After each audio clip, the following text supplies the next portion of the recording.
Good evening, everyone. It is Sunday, May 25th. Hopefully, you're all keeping well. Today, I wanted to make a quick video on things I've learned working with immigrants. Now, throughout my 20s, I worked in a lot of jobs that were predominantly run by immigrants. Without further ado, let's get into it. Lesson number one: unparalleled work ethics. When I was 21, I was working as a security guard at a public garden. When I was working at the public gardens, I met this janitor who usually kept to himself. Over time, I learned that not only did he work full time at the gardens, he also worked full time as a janitor at a local university as well. And I would talk to him, and sometimes he'd say, "Oh, yeah, I'd work 8 hours at the gardens, take an hour break, drive to the second job, and work a second 8 hour shift there." Every time I saw this guy, after working with him for years, he always had a smile on his face. He never complained, and it was just always able to think of his family and his goals, and able to put that first. And I just thought of that as being really inspiring. This is what really prompted my idea of overclocking throughout my early 20s. If you want to learn more about overclocking, you can watch some of my other videos. I've made some videos on it in the past, but essentially, it's being able to work multiple jobs at the same time, either maybe doing overemployment or working two jobs like this fellow and working back to back to make extra cash. Now you can use this extra cash for emergency savings, paying off debt, maybe saving up for a big purchase, etc.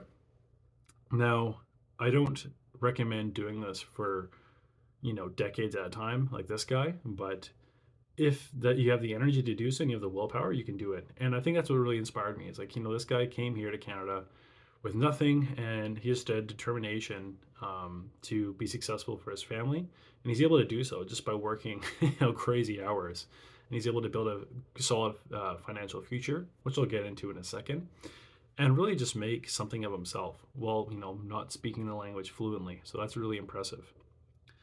So I've already kind of alluded to it, but lesson two: they are extremely money savvy. From working all these hours, this gentleman told me he was able to pay cash for two different houses, as well as buy a small commercial property. Now, this guy was in his late 50s, and he came to Canada probably in his mid 20s, I think he said, and all he did was just work as a janitor. In addition, I learned that his janitor role were actually city jobs. So not only was he saving a lot of his cash and investing in it in real estate, but he was also maxing out his retirement savings through the government pensions. Further, this guy drove an old Toyota and ate home cooked meals every single day without any sort of complaints. So that was just something I was like, wow, these people are so humble. And even if they have a lot, they still are willing to keep putting it into that future for them. Maybe it's, the security of owning a home and just thinking about their families and their future instead of, simple short-term pleasures. Like I think a lot of Westerners get caught up in. He didn't really care about buying the latest car or going out to eat or, having these, brand new, beautiful clothes. He just wanted to live a simple life and build something for his family.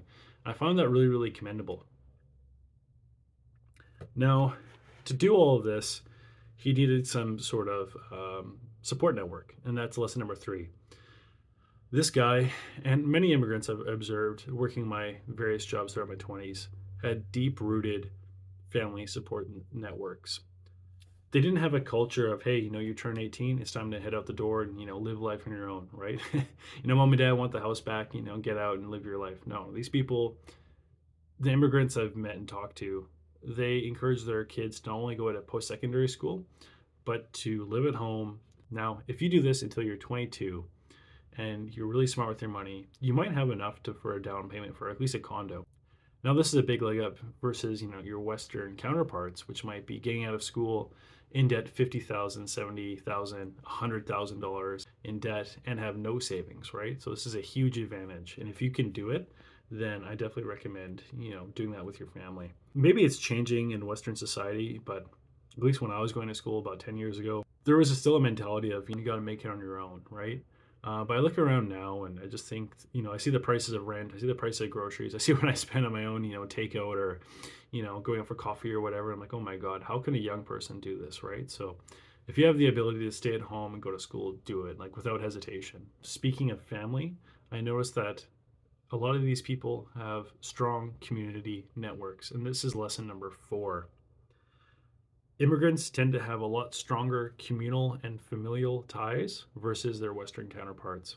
When I was working at a different location, I met another security guard who said, "Hey, if I'm not working this, I can call up my friend and work at his trucking company.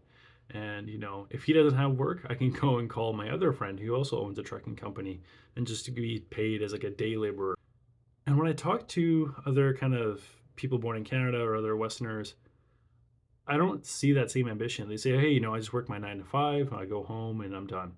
Right? No one's really thinking about, "Hey, if I need to make extra cash, let me call my friend and, see if I can get some extra shifts there." Now, I think back to also Western society. It seems like Westerners used to have that as well to help support their communities, maybe in the 60s and 70s. But from what I've seen now, maybe historically, Italian neighborhoods are gentrified. I don't see those same sort of familial or community roots. And I think that's a huge disadvantage to a lot of people. Um, I guess the lesson in this would be, if you have the ability to make those ties and find that support network, definitely go for it. Maybe it's not within your family, maybe you have a close group of friends, and that's totally fine. Um, you might have to look online and we might have to switch cities.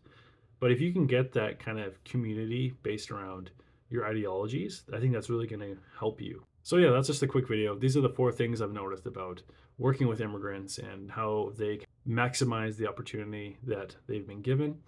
And they really just go for it. They don't make the best of things, right? So I think there's a lot of things that Western people, like myself, can learn from these different immigrants. And so those are some of the things I've learned working with immigrants throughout my 20s and how it kind of shaped my thinking throughout my 20s. I think there's a lot of things that Westerners can learn from, immigrants, especially first generation immigrants that come here. Obviously, it's not an exclusive list. There's probably a lot of things haven't thought about that I've left out. But yeah, if you also worked with immigrants, let me know down below. What have you learned? What are the differences between immigrant families versus Western-born families that you notice? I'd love to hear it. Yeah, thank you so much, and talk to you again soon. Bye-bye.